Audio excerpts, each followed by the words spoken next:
Hi there, this is Hillary Baggett.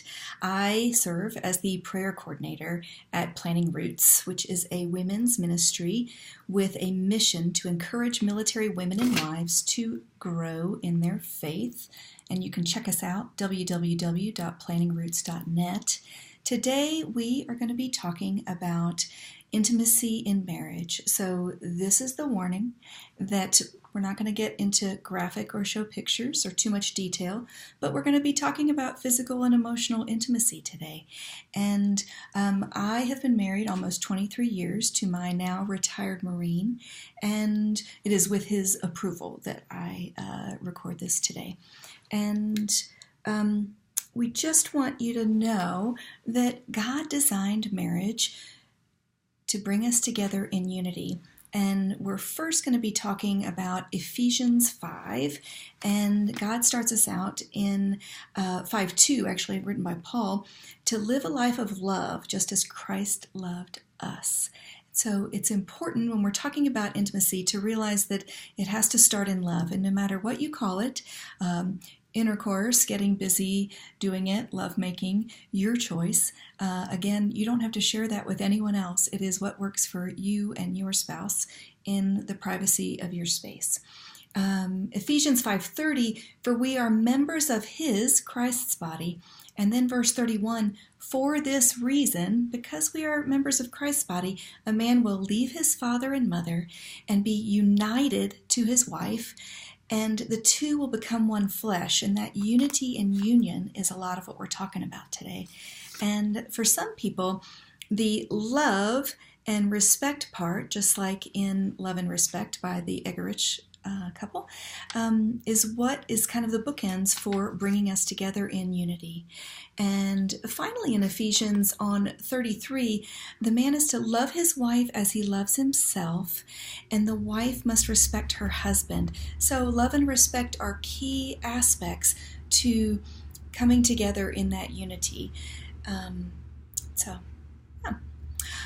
Other resources that we're going to be talking about are Tommy Nelson has The Art of Intimacy, and Jimmy Evans, who is a pastor, has a lot of free YouTube videos for Marriage Today, and one of his series is called Return to Intimacy.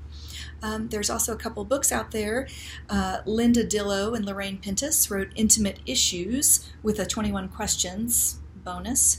And then the Dillows, husband and wife, and the Pintus couple, husband and wife, got together to write Intimacy Ignited, which gets us into the Song of Songs, or Song of Solomon, which is talking about how we are to love, how we are to be passionate together.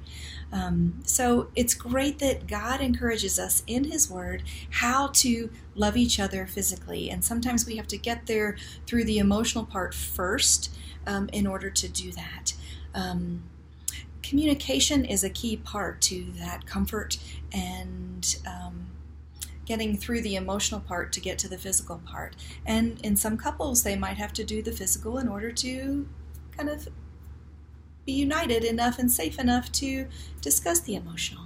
So we want you to feel really supported, that you have some resources out there, and to know that sometimes intimacy does not start in the bedroom. Sometimes it starts in other areas of the house or in life. And Gary Chapman has a great resource of the 5 love languages, and he even has a special military edition. And the 5 love languages are words of affirmation, and in my family that is the key one, to be positive, to affirm what my husband is doing right and well. The next one is quality time, and that is my love language. I just want to sit down and have a quality conversation, really tell you what's going on, know that you're listening. The next is receiving gifts. So if your spouse is someone that really loves when you pick out a little something for them, acts of service. Cleaning up the kitchen might be a good gateway to get you into that romantic mood, into intimacy. And the last one, which we think might come natural to a lot of us, is physical touch.